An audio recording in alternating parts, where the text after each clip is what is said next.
Tribute to Comrade Avtar Jouhl, an indefatigable fighter against racism and imperialism, and for socialism, which he knew held the only solution to humanity's problems. An indefatigable fighter against racism and imperialism, and for socialism, which he knew held the only solution to humanity's problems. Avtar Jouhl, seated with his late comrades Jagamohan Joshi and Teya Sahota in the People's Republic of China. All his life, Avtar fought the struggle against racism on the basis that it was inexplicably bound with the struggle against imperialism. It was for this reason that he believed the struggle should be led by communists. Comrade Avtar Jouhl, 1937 to 2022. A much-loved and much-respected anti-imperialist and proletarian revolutionary, passed away on the morning of 8th of October 2022. Born in the village of Jandalaya, Punjab, India on the 2nd of November 1937, he came to Britain in 1958 to join his brother and father-in-law, who were already working and living in Birmingham. He had come over with the intention of pursuing higher studies at university, but life took a different turn and he ended up working for 3 decades in the foundry industry in Smethwick. Coming from a progressive family, some of whom had participated in the struggle for Indian independence from British colonial rule, Avtar was drawn towards socialism and attended classes in basic Marxism. When at school, he took part in the activities of the Students' Union, agitating against rises in school fees. Soon after coming to Britain, he joined the Communist Party of Great Britain and played a pivotal role in fighting against racial discrimination and for unionisation of the workforce.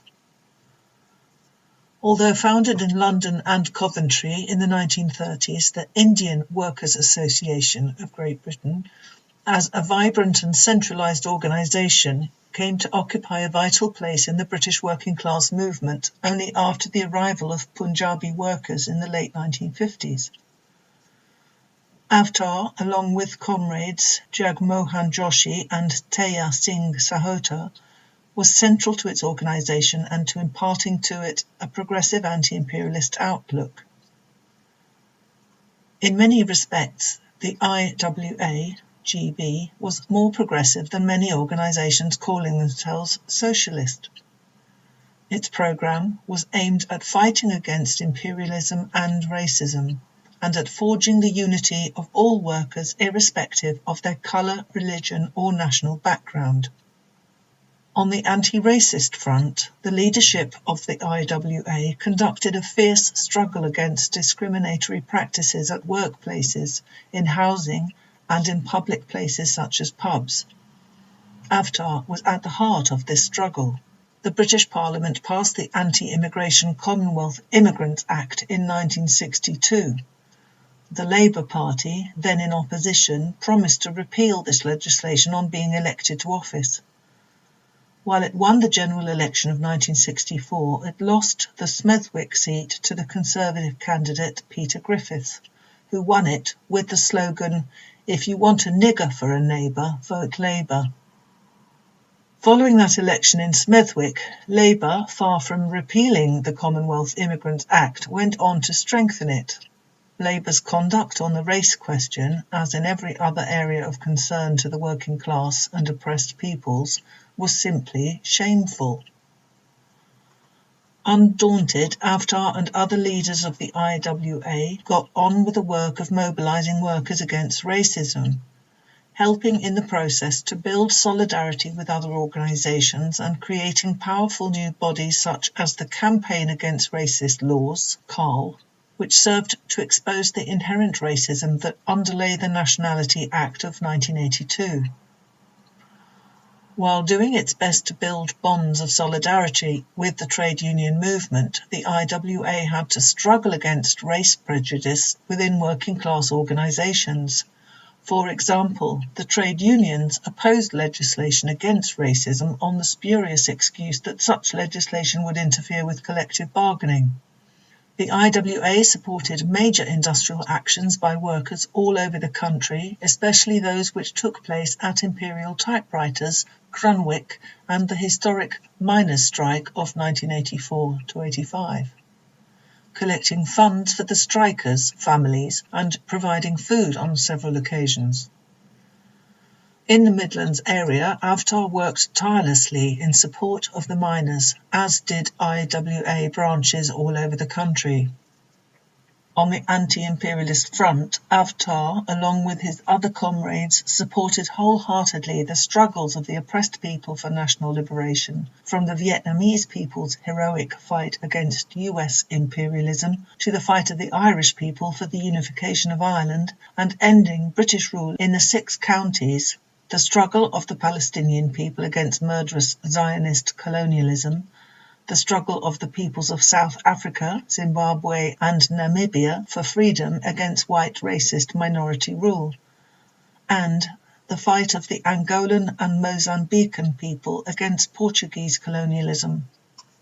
Avtar was a fearless and ardent admirer of the great socialist October Revolution and the colossal achievements of the USSR under the leadership of the Communist Party of the Soviet Union, the Bolshevik, first during the period of Vladimir Lenin and subsequently for 30 whole years when Joseph Stalin was at the helm.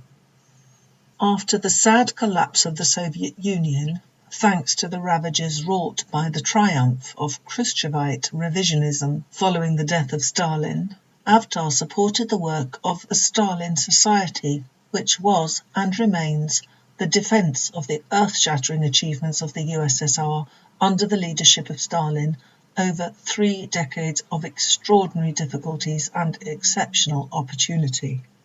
Equally, he was a firm supporter of the People's Republic of China and of Comrade Mao Zedong, as indeed of socialist states, the DPRK, Vietnam and Cuba, as well as the progressive and socialist states of Venezuela and Nicaragua.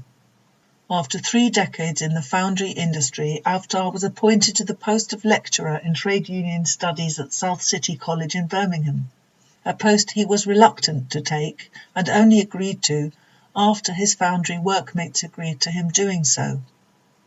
He taught there for close to 20 years, joined the Teachers' Union, the National Association of Teachers in Further and Higher Education, which later became part of UCU.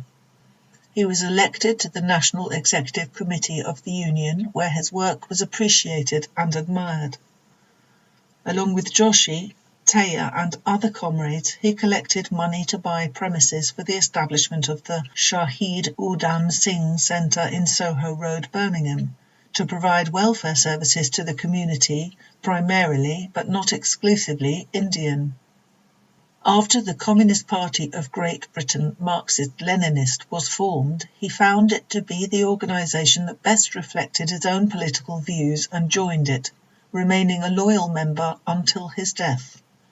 He enthusiastically helped to raise funds for various party projects. Although in failing health, he maintained right up to his death support for all progressive causes. In 2021, he enthusiastically championed the cause of the farmers in India and was jubilant at their victory against all odds against the Modi government. Not only did he oppose racism as a divisive tool in the hands of the exploiting classes, he also opposed religious fundamentalism. He played a prominent part in opposing the demand for a separate Sikh state, Khalistan, in Punjab. Nothing was more dear to him than the unity of the working people in the struggle against exploitation, oppression, and imperialist domination and war. Avtar leaves behind 2 sons, Jagwant and Paul, a daughter Mindy, and many grandchildren. While mourning his death, we celebrate his work and a life well lived in the cause of the emancipation of the proletariat and the oppressed people. Farewell, Much loved comrade Avtar. You will be much missed.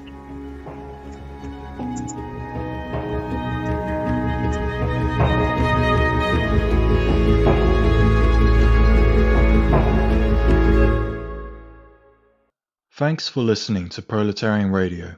We aim to bring you the best Marxist analysis on current affairs, revolutionary history, and theory. Do like, comment, subscribe, and share our content to help us reach the widest possible audience. We are a small organization with limited resources, and we need worker support if we are to grow and fulfill our mission. If you are able to make a one-off or regular donation, no matter how small, please visit our website at thecommunists.org and register as a supporter.